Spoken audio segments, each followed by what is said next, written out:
after one of the most historical decisions in the last 50 years, we wake up today with the reality that Roe versus Wade is most likely going to be overturned.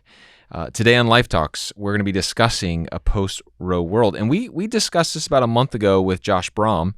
I'm Ben. I'm here with Dan. We are the teaching pastors here at Life Fellowship. And I don't know about you, but maybe when you were hearing these, it just felt like it was a distant thing. It felt like it was so off in the future, or maybe it was something that you'd never even thought was possible. But, you know, Monday night, news was leaked, and we are facing a reality, Dan, that I'll just be honest with you, I never thought was going to come into play. Yeah, I totally didn't either, and I'm going to have some mea culpas that I'll eventually You're going to eat some crow later? Yeah, well, I mean, truly, all my adult life, I've been waiting for the potential of this moment. Yeah. Because I'm the glass half empty guy. I'll believe it when I see it. Yeah.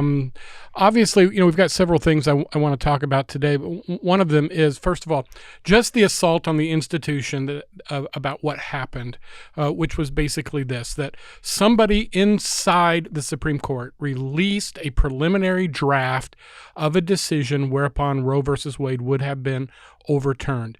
The final votes are not taken. Correct. But there's indication that this is the way it's going to go. Whether it's going to be a 5-4 vote or a 6-3 vote is not known at this point. And whether it's going to completely overturn Roe versus Wade, which is what this particular draft said, or whether it's going to scale it back, which there could be other drafts that are out there that didn't get released and nobody knows about. Right. Because what happens, and just so you understand, you know, I'm not speaking just because of things I've read. I've had two very, very close friends who clerked on the Supreme Court. Yes. One of them clerked for Clarence the Chief Thomas. Justice. Oh, okay. Yeah, who died later, but I mean, at that time it was William Rehnquist. And not only that, I have had extended conversations with an actual justice of the Supreme Court on more than one occasion. I've sat in the office of a Supreme Court justice. I've sat in the court several times watching cases. So I'm a little bit familiar with it. Obviously, I'm not an expert. I'm certainly not a lawyer. But I've studied and I've learned and I've talked to people who know how the process goes. So when the process of taking a vote occurs, there's a preliminary vote. They go and they begin writing opinions. They circulate them among the staff. And mostly the clerks do a lot of the research and the writing, but the final draft comes from the pen of the justice that's been appointed. In this case, it was Samuel Alito, who's a known pro-life guy that was appointed by President Bush. And so, and then once they debate these finer points, they'll either sign it or they'll do a dissenting opinion. And if you dissent, you'll sign that, or you can have a partial agreement, but then you've got to write your own findings on that. So it's very complicated. But here's what has happened. This is the most exclusive club in the world. It only has 9 members, and part of the way they are able to function at all is because they develop a professional camaraderie that's built on trust and confidence. And the rules are very, very clear. What happens, you know, between the justices stays between the justices. Nothing is said in advance. This court speaks as one in a specific way. So what has happened is all of the traditions of the court have come under assault by the act of one, probably a law clerk. Correct. But we don't know. We don't know what we don't know. If this clerk operated independently. Whether it was with the permission of a justice, which would be unprecedented. It would be, in American history, be absolutely and devastating to the court. We don't know where it lies. But we do know this. In terms of impact, in terms of offending the traditions and the representation of the third branch of government, the judicial branch, in my opinion, this is the equivalent of what happened on January 6, 2021, whenever they breached the halls of the Capitol and went into the chambers of the Senate and the House. This is not a small deal. It is a big deal, and the ramifications are going to be felt for many years, because if this is a one-off situation and it happens again or again and again and again, then the credibility of the court is just going to be shot. Yeah, all of a sudden it will be open to outside opinion, which is one of the main things. It's the least politicized. It's supposed to be the least politicized branch in government. Yeah, and it had become increasingly politicized, and it really started in my lifetime back in the 1980s when President Reagan appointed. I'm losing his name. I'll come up with it in just a second. He wrote "Slouching Toward Gomorrah," but it appointed him. Bork, thank you. Yeah. To be a Supreme Court, and Senator Ted Kennedy from Massachusetts went political on how. Always before it was about credentials, and then it became about positions. Yes. And so and nominees were never supposed to talk about their positions or talk about their philosophy. And when it came down to that, and they ultimately stopped the nomination based on his politics, since that day they've turned absolutely contentious. Clarence Thomas, then became about character assassination, which continued with Kavanaugh, and to a lesser extent Gorsuch. But this has now become a blood sport in Washington. And the question now is very real in that, is a president going to be able to appoint a Supreme Court justice unless he also has control of the Senate moving forward? Used to be you had 60 votes. Now it's 50 votes because the contentiousness has gotten so bad. So this is another sign that our nation is unraveling because of the extremes. And in my view, also the extremes of the left and some of their tactics, but that's a conversation for another day. But let me ask you a quick question, because why should I agree with what you're saying? I understand the importance of what a breach this was. Why do you think, as Christians, why should we care? Yeah, well, I think we should care because civil government is one of the three institutions that are ordained by God. The health of the family, the health of the church, and the health of civil government are all incumbent upon the privileges that we have as created human beings in the image of God. And so when those institutions are unhealthy, then we're going to have negative impact. And so, that's a short and quick answer, but I sometimes we become rather dismissive of civil government. That's what I'm saying is someone would say, oh, this isn't a big deal. No, this is a big deal, because whenever you are trying to when you're trying to tear down the rule of law, whether it's written or unwritten, it's what you're doing is it's becoming more barbaric. I think that's what it feels like. Well, that's exactly what it is, because if you don't respect the rule of law, then the only other option is the rule of might. Yes. Mob rule. That's what they're wanting to do. Yeah, well, and that then becomes about violence. But ultimately, mob rule, which is anarchy, is going to be replaced by authoritarian rule, which is totalitarianism. And so the reason why the American experiment has been successful is because we were self-governed before we were governed by our system, and our system is accountable to the people. And so as long as we elected good people and moral people and people who kept the rules and respected laws, we had a stable government. But as our country has moved away from self-governance and personal morality and personal standards of ethics and morals, then what we have done is we've started electing people who have values like ours, and that's the problem. See, that's why when the Bush administration tried to export democracy in the Middle East, it didn't work, because corrupt and evil people elect corrupt and evil governments. Prior to that, they were ruled by dictators who were in the pockets of the American government. I mean, they really were. We set up the dictators. Right. They were evil, horrible people, but they were our evil, horrible people, and they were on our payroll. So whether talking about the Shah of Iran or the president of Egypt or all these others, and it was all about us being able to get to the oil also, because it kept our economic machine going. But then when we say, oh, you pick your own leaders, then they pick people that hated us and our values. Yeah. And so that's why we have such turmoil in the Middle East. So going back, though, to this issue, a couple of things we've got to realize is that if Dobbs' decision is in the favor of pro-lifers, and I am unashamedly, unabashedly pro-life, I want Roe versus Wade turned over. Correct. But if we as Christians believe that is the end of the battle for human life, we are absolutely naive and have our heads completely in the sand. Yeah. It is just one more skirmish in a bigger war about who sets the rules, where the rules come from, is there absolute truth, does life have value, and 100 other different issues. And so we have to be prepared that winning this skirmish is at best temporary, and at worst going to set off reactions that are significant. So we know right now that our country is hugely divided, extremes to the right and extremes to the left. Right. I used to be what I consider to be a really, really conservative, almost far right by many definitions person. Today I find myself calling myself a moderate because the extremes have moved to where they're at. I've not moved, but a lot of people have, and they're beyond where I'm at. When you start talking about violence and overthrows and all these kind of things, that I'm out. Right. Which is why I don't have a political affiliation right now. I'm not a member of either party because I'm concerned about where both of them are headed. That being said, we know that we've got an election coming up. We know that right now, because of the economy and some things, that it's going to be a bad day for the Democrats unless something happens.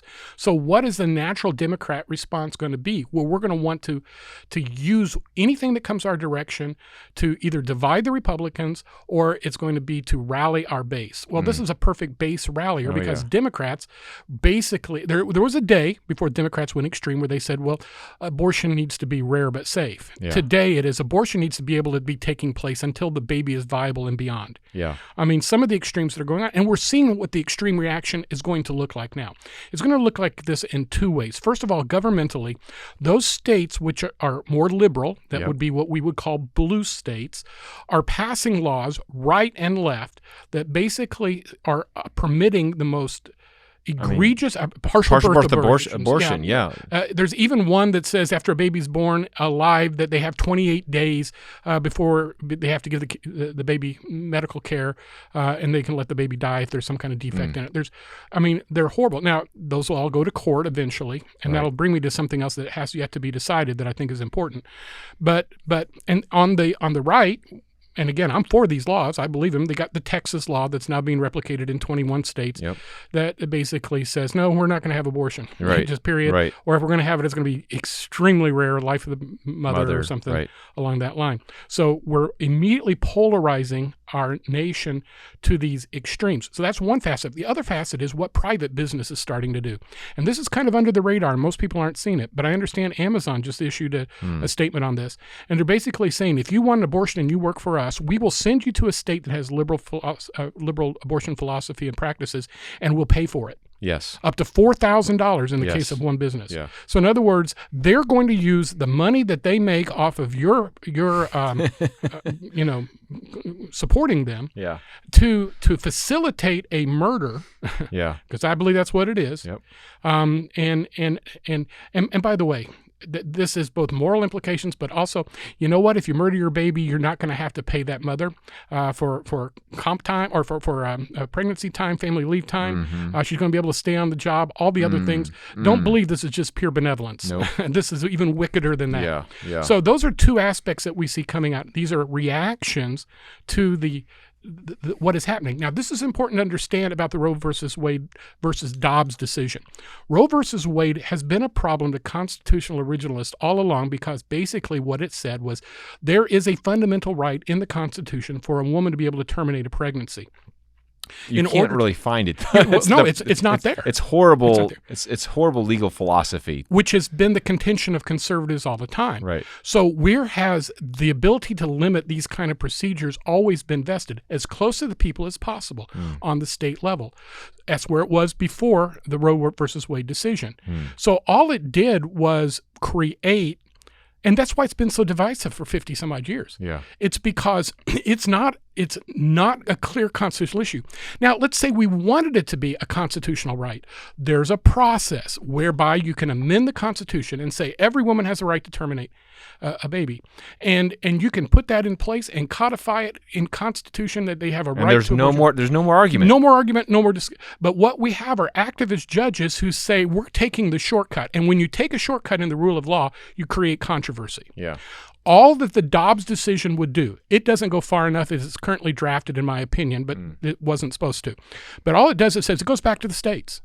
So in other words, the 21 states who've done this and the other 21 states who haven't, they get to set every the rules. Every state gets to decide how legal or how unlegal they want to make which abortion. They've been able to do for over 200 years, which there's a lot of other parts of the law that are up to the states, because under the Constitution, anything not expressly in the Constitution is a matter for the states. Which is with the whole Federalist philosophy. Federalist philosophy. Yeah. And people who don't understand history don't understand why this is an important principle. And so, and of course, you get the overheated rhetoric, things like, well, this is going to call into question gay marriage and all these other things. I wish, but it doesn't, because we're talking about a third party here. And the third party is the child. Here's the fundamental question that remains undecided by the Supreme Court that I hope someday they will address. Do human beings have a fundamental right to life prior to seeing sunshine? Yes. Yes. Do they have a and at what point does life come with rights? Is it at viability? Is it at quickening? Is it at conception? Mm-hmm. At some point, the court's probably going to have to make a decision on this, a ruling on this at some level. Otherwise, infanticide definitely is on the table. On the table. So that will be the next big fight. Yeah. Somebody needs to file a case that gets sent up and makes the Supreme Court speak to this issue. Yeah. The Supreme Court may not be willing to do that for quite some time. Yeah. I suspect that a liberal court would love to speak to this because in that they would find that there is no right to life. Well, what are your thoughts on this becoming federal law? Because I know that's what you're hearing that come from certain circles. And so, Congress can pass any law they want to. Mm-hmm. The issue is, will it pass constitutional muster? And that is a decision. That's why we have checks and balances. Mm-hmm. So let's assume that they do pass a federal law that says every woman has a right to abortion. The best way to fight that is what I just said. Then ask the question, well, do we have a right to life? And if we have a right to life based on the Constitution, then that law immediately becomes unconstitutional and can be struck down. Correct. But you've got to have constitutional grounds on which to strike it down. Right now they could do that, and it'd probably be okay, unless they would consider it an overreaching authority of the federal government over that which is implicitly allowed by the states. I'm not a judge, nor am I a lawyer, so I don't know the answer to that. I think what it's going to do is it's going to, like you said very early, it's going to change the landscape in ways we're not even. I mean, this is kind of opening up Pandora's box for a lot of skirmishes to continue to multiply. And so as a Christian, though, knowing there's this political battle going on, how do we navigate the conversations that we need to have with our children, with our friends, with our family? Like if you were a parent right now with kids in the home, how would you talk about this with your kids? Yeah, I may not be the best person to ask on this because I feel very strongly about this. I believe there are some things that surpass politics. Mm-hmm. Generally speaking, when it comes to issues that are very political, in my older years, not in my younger years, but in my older years, I have determined that I'm going to try to stay as far removed from politics as I can in my role as a pastor. Now, as a private citizen, I've got strong opinions. Yeah. But this is not a political issue for me. This is a moral issue. I agree. And as such, I have taught my own children from birth that abortion is murder. From the moment of conception on, when life occurs, because you and I have used the illustration before, and it's not cliche, maybe a little bit. Yeah. If they found a one-cell organism on Mars, the headlines of the New York Times tomorrow would be "Life Found on Mars." And so when you have a one-celled organism that exists in a woman's fallopian tube, it is life. Yeah. And that is an undeniable reality that only people who deny that there are only two genders would want to believe that that's not life. Correct. And a clump of cells is still life. Yeah. So but in the end, when I talk to my children on these issues, obviously I'm not going to teach them, how barbaric partial birth abortion is, when they're 6 years old. But I began teaching the issues that abortion is wrong. It's murder. It's murder. I don't say it's a procedure. No, it's murder. Yeah. It's not a fetus. It's a baby. So I use very clear, very specific, and very accurate terms. I don't use euphemisms. Now, and many of the listeners know this, my children, 3 of my 4 children, were from crisis pregnancy centers where women would often go instead of going to an abortion clinic, sometimes maybe not even knowingly. Right. And they received counsel, but for whatever reason, they could not parent, and so they gave the babies up for adoption, and that's how I got my children, 3 of the 4, specifically from a single crisis pregnancy center. Yeah. So again, this is very personal to me. And by the way, it's very personal to my kids, all of whom have been accosted at times by people who were pro-abortion. I don't even use the word pro-choice. Yeah. Because the baby doesn't get a choice. Yeah. So it's pro-abortion. So people who are pro-abortion will say things to my kids, and my kids will say, well, then by your definition, I shouldn't be alive. Right, yeah. And it's pretty stunning. Yes. When you get confronted with that reality. Yes. But in the end, I believe our children need to know what is at stake here. That's right. We have this coddling of the next generation on a lot of levels. This is probably a whole other episode. But we're not being honest with our kids in many ways. And this is one of those ways in which I think we have a duty to be honest with the stark reality that there are some who believe that they have the right to determine what is life and whether or not it's valuable. If a kid has Down syndrome, if a kid is handicapped in some way or disabled, that their life is of less value because they don't meet. And that seems to fly in the face of most liberal values is the ironic thing. Yes. But in the end, this is not about life for them. It is about sex. And they want to be able to have sex without consequence. Yes. Let's make sure that it's really, really clear. Yes. This isn't about poverty. Right. This isn't about abandonment. This isn't even about rape. Because I will tell you, I know right now, I know a young lady who is getting ready to give birth to a child that she very much wants, and it is a product of rape. Now, you say, well, you're cold-hearted, you would force, and so the fact is that's a tiny, tiny, tiny fraction of all the kids that are being slaughtered in this country. Right. So let's not lose sight of the forest for the trees. Right. And we can parse out some of those issues at a later point. The bottom line, is life sacred? Is life important? And is every life worth a chance? And I think thinking and reasonable people that have 2 cents worth of compassion would draw the conclusion, yes, they are, and that we're not entitled to make that choice for the child. That's right. I feel like we just skimmed the surface. We did. I had a lot more stuff to say. Well, let's save it for next time. I think right.